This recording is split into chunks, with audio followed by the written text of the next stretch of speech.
রহমান এখন কাপাসিয়ার বরুণ গ্রামে অবস্থান করছি। এটি গাজীপুর জেলার কাপাসিয়া উপজেলার একটি গ্রাম বরুণ। আমার গ্রামের বাড়ি ভাকুয়াদের খুব পার্শ্ববর্তী একটি গ্রাম। তো আমরা যখন ছোট ছিলাম তখন গ্রামে এই যে আমার পিছনে দেখতে পাচ্ছেন এটি হলো আখ ক্ষেত। তো আখের আমরা গ্রাম্য ভাষায় বলি বলতাম উখ ক্ষেত। তো এটি বইয়ের ভাষা হলো আখ। তো আমরা তখন এই গ্রামে এই আখ যেভাবে মাড়াই করতো, এই যে মেশিনটা রয়েছে, হ্যাঁ, এই মেশিনটি তখনকার সময়ে এই যে দুটি চাকতি দেখা যাচ্ছে এবং এখানে একটি ডলনা দেখা যাচ্ছে। মূলত এই ডলনাটি ঘোরাতো মহিষ দিয়ে, এবং মহিষ এটাকে সার্কেল দিয়ে ঘুরে আসলে পরে এই ডলনাটি ঘুরতো।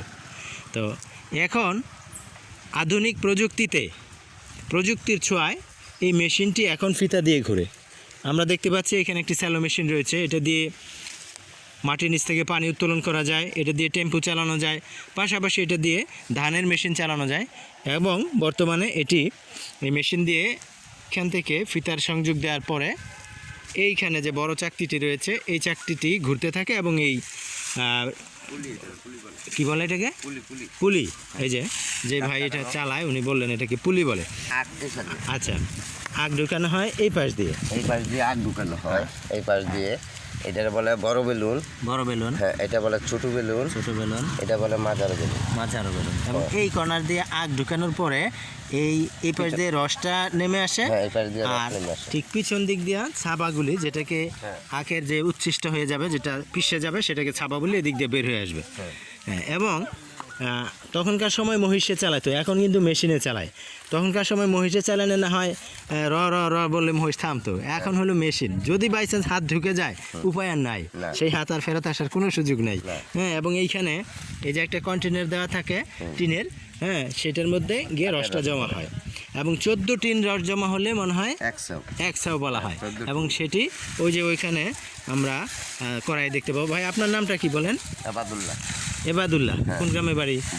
বরুণ গ্রামের এবাদুল্লাহ, বাজারের পাশে। এবাদুল্লাহ ভাই আমাদের একটু বর্ণনা দিলেন। এই যে এইখানে এটা হলো আমাদের বাতন ভাই।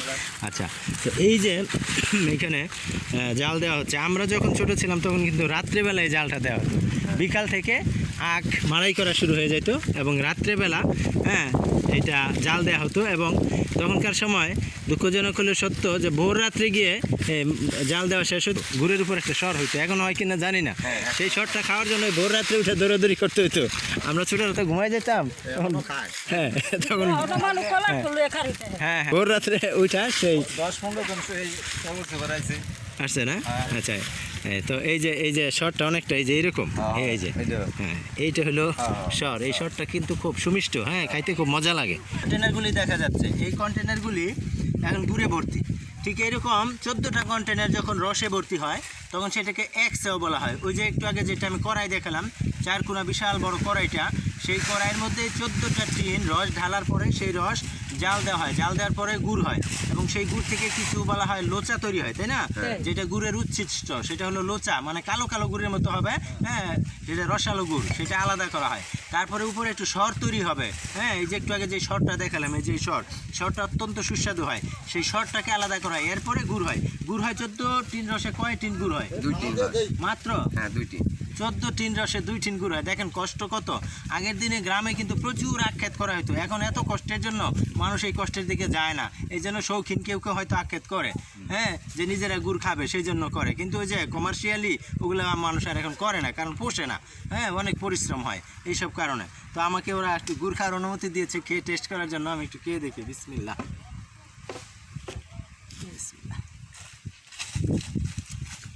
আলহামদুলিল্লাহ, অনেক টেস্ট। ঠিক আছে, আল্লাহ রাব্বুল ইজ্জত দুনিয়াতে সমস্ত জিনিস তৈরি করেছেন এবং আল্লাহ বলছেন যে তোমরা আমার নেয়ামত ভোগ করবে এবং আমার বেশি বেশি প্রশংসা করবে, তাহলে তোমাদের নেয়ামতকে আমি আরও বৃদ্ধি করে দেবো। আর যদি তোমরা আমার নেয়ামত পাওয়ার পরেও সেই নেয়ামতের শুকরগুজারি না করো তাহলে আমি নেয়ামত ছিনিয়ে নেব। এই জন্য দেখেন আখেত কত শক্ত একটা বাঁশের মতো লাঠি, সেইটার ভিতরে আল্লাহ তাআলা রস দিয়েছেন। সেই রস মাড়াই করার পরে সেটা দিয়ে গুড় হয়, হ্যাঁ, তারপর সেই গুড় আমরা খাইলে কত মজা লাগে। তো এটা আল্লাহ তাআলা দুনিয়ায় শুধু স্যাম্পল দিয়েছেন, আমরা মৃত্যুর পরে আল্লাহ তাআলা এই ধরনের নাজ নেয়ামত অসংখ্য দেবেন জান্নাতে।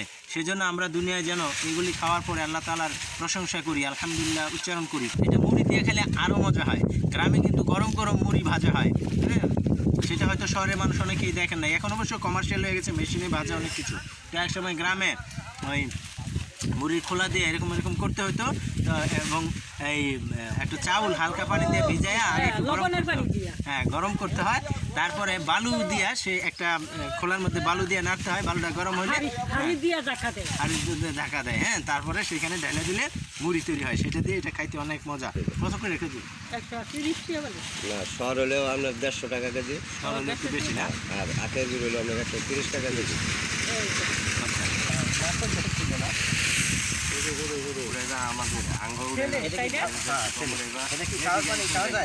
আমাদের আখের রস মারাই কইরা এবং এই গাছ পালাইতেছি, আখের পরিষ্কারের জন্য পালাইতেছি। এই যে থালা দিছি, থালা দেওয়ার পরে আবার থালা দিব। এখন আবার এই রসটার মধ্যে জাল খাওয়াবো। জাল খাওয়ানোর পর গুড়ের একটা ফুট লইব। ফুটটা আসার পরে এখানে আমরা গুড়ের মধ্যে যে আমরা ভাত যখন বসাই চুলায় তখন এক ধরনের ভাত বলক আসে বলা হয়, হ্যাঁ, বুটবুট করে। গুড়ের মধ্যে কয় ধরনের বুটবুট করে? 3 ধরনের নাকি 4 রকমের বুটবুট আসবে। প্রথম এক ধরনের আসবে, সেটাকে কি বলে? সরষা। তারপরে দ্বিতীয়টা গজারা ফুল। আচ্ছা, সরষা ফুল যেরকম থাকে ওই রকম একটা নাম দেওয়া হয়েছে। তারপরে গজারি ফুল, গজারি গাছে যে ফুল হয় ওই রকম একটা নাম দেওয়া হয়েছে। অর্থাৎ ওইটা হয়তো প্রথম একটা ছোট হয়, তারপর এটা বড় হয়, পরে আবার ছোট হয়, এই জাতীয়, হ্যাঁ, তা আকৃতির সাথে সম্পর্ক রেখে মনে হয় নামগুলি দেওয়া হয়েছে। তারপরে 3 নাম্বার হলো বাতাসা ফুট। আচ্ছা, তারপরে আপনার হলো বুসা ফুট বলে। ফুট বলে না ফুল বলে? ফুট। আচ্ছা আচ্ছা, ও আচ্ছা আচ্ছা, বুসা মাছের একটা ফুট। আচ্ছা আচ্ছা আচ্ছা আচ্ছা, প্রথম সরিষা ফুট, তারপরে হলো গজারি ফুট, তারপর বাতাসা ফুট, তারপর বুইচা ফুট। বুইচা একটা মাছ আছে, হ্যাঁ, কলসা মাছের ছোট জাত থেকে বুইচা বলা হয় গ্রাম্য ভাষায়। আর এইখানে একটা বস্তা দেওয়া হয়েছে যাতে, হ্যাঁ, কারণটা হলো যাতে উপচে উঠে না পড়ে যায় গুড়, নাকি? ও, ময়লাগুলি এই বস্তায় টেনে নেবে, টেনে নেয়, হ্যাঁ। এই যে ওনারা পরিশ্রম করে গুড় তৈরি করছেন, এবং ওনাদের সাথে আমি আলাপ করেছি। ওনারা বলেছেন এখানে কোনো হাইড্রেস বা মানুষের ক্ষতি হয় এরকম কোনো পদার্থ দিয়ে এটা সাদা বানানোর চেষ্টা করা হচ্ছে না। শুধুমাত্র শিমুল গাছে, গ্রামে যে শিমুল ফুল ফুটে না, যেটা থেকে শিমুল তুলা হয়, বালিশে আপনারা আরাম করে শুয়ে থাকেন, সেই শিমুল তুলা যেখান থেকে হয়, যে গাছ থেকে, সেই গাছের শিমুল গাছের যে ছাল, সেই ছালের যে রস, সেই রসটা দিলে গুড়টা একটু সুন্দর করতে হয়, হ্যাঁ, বা দেখতে সুন্দর হয়। সেইটা দিয়ে ওনারা এটা প্রাকৃতিকভাবে, প্রাকৃতিক উপাদানে গুড়টা তৈরি করেন, যাতে কোনো কেমিক্যাল মিশ্রিত না হয়। আসলেই এটা ভালো, কারণ এখন তো কেমিক্যাল মিশিয়ে মিশিয়ে মানুষের ক্ষতি করা হচ্ছে, কিডনি নষ্ট হয়ে যাচ্ছে, লাংস নষ্ট হয়ে যাচ্ছে। এই যে শিমুল গাছের, হ্যাঁ, আমরা দেখতে পাচ্ছি যে এই যে শিমুল গাছের ছাল ওনারা নিয়ে আসছেন, হ্যাঁ, এবং শিমুল গাছের ছাল এটা শুধু পানিতে ভিজায় রাখলে এই রসটা মিশে যায় পানির সাথে, না? ছেঁচতে হয় না নাকি? ও আগে ছেঁচে তারপরে এটার মধ্যে ভিজিয়ে রাখছে যাতে তারপর ভিজাইলে ওই রসটা, এই যে দেখা যাচ্ছে রসটা এদিকে আমার লগে আসেন, এবং এই রসটা এইভাবে দিয়ে দেওয়া, আবার নিলাম আমি, আবার গুড়ের সাথে এইভাবে মিশিয়ে দেওয়া হচ্ছে এই রসটা।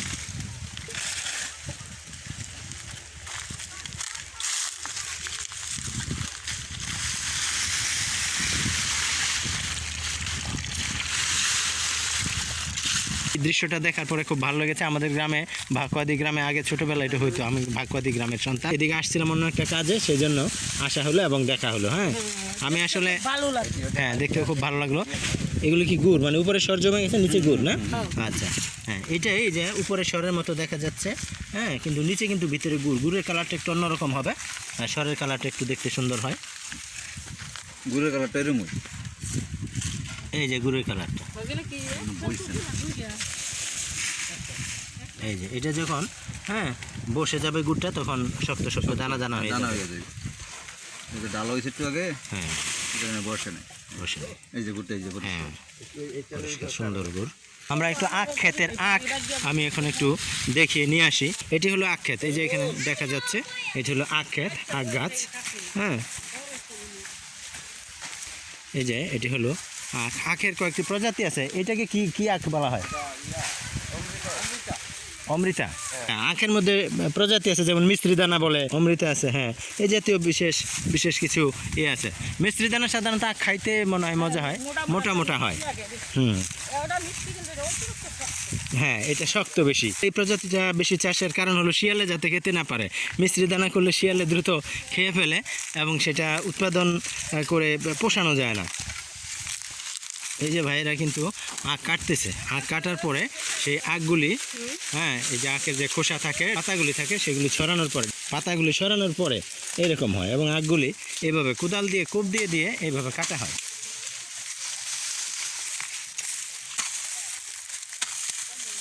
কোদাল দিয়ে কোপ দিয়ে মাটি থেকে আলগা করা হয় এবং মাটি থেকে আলগা করার পরে এইভাবে ফেলে রাখা হয় এবং অন্য ভাইয়েরা পাশাপাশি এটা দা দিয়ে এটার যে পাতাগুলি, যেটা শুকনা পাতা, সেগুলো ছাড়িয়ে নিচ্ছে এবং পাশাপাশি আখের যে উপরে যে অংশটা, যেখানে কচি ডগাটা থাকে, সেটা কিন্তু রেখে দেওয়া হয় এবং সেই অংশটা পানিতে ভিজিয়ে রেখে পরবর্তীতে ওইটা থেকে চারা গজায়। সেই চারাটা গজালে চারা থেকে আবার নতুনভাবে আখ তৈরি হয়। এই যে এরকমটি একদম উপরের কচি পাতার ওইখান থেকে কেটে ফেলা হয় এবং আখের পিছন থেকে কেটে ফেলা হয় এবং এইটা কিছুদিন আমরা ধানের বীজ যেভাবে রোপণ করে জ্বালা গজায় যেভাবে, ওইভাবে একটু মাটি তৈরি করে ভিজে মাটিতে এইভাবে বপন করা হয়। পরবর্তীতে এইখান থেকে উপর দিকে বেশ অনেকগুলি চারা গজাবে। তো সেইখানে যখন চারা গজাবে তার একটা নির্দিষ্ট সময় পরে সেটা আবার মাটিতে নির্ধারিত ক্ষেতে, এরকম একটা আখ ক্ষেত চাষ করে সেই আখ ক্ষেতেটা বপন করা হবে। তার পরবর্তীতে বৃষ্টিপাত হবে, তারপরে এখান থেকে চারাগুলি বড় হয়ে আবার আখ তৈরি হবে। এইগুলি হচ্ছে আখের ছাবা বলি আমরা। এটা কিন্তু জ্বালানি হিসেবে কাজ করা হয়। এটি যখন শুকিয়ে যাবে তখন এটি দিয়ে লাকড়ির পরিবর্তে এটা চুলায় আগুন জ্বালানোর জন্য কাজ হবে। এই ভাইরা পরিশ্রম করে অত্যন্ত সুন্দরভাবে এখানে গুড় তৈরি করছেন। ওনারা এই গ্রামের স্থানীয় সবাই, তাই না? হ্যাঁ, এই যে এই বাড়িটা ওনাদের, ওনারা তৈরি করছেন এবং এটা ওনারা নিজেরা খাবেন এবং যেটা বেশি হবে বাজারে বিক্রি করবেন। ওনারা যেহেতু প্রাকৃতিক উপায়ে তৈরি করছেন, সেজন্য ওনাদেরকে ধন্যবাদ। এমনিভাবে উৎপাদন আরও বৃদ্ধি হোক এবং জনগণের কল্যাণে এই জিনিসগুলো ব্যবহৃত হোক, অর্থাৎ কেমিক্যাল বা অন্য যে সমস্ত জিনিসগুলি সেগুলি সংমিশ্রণ না ঘটুক। এই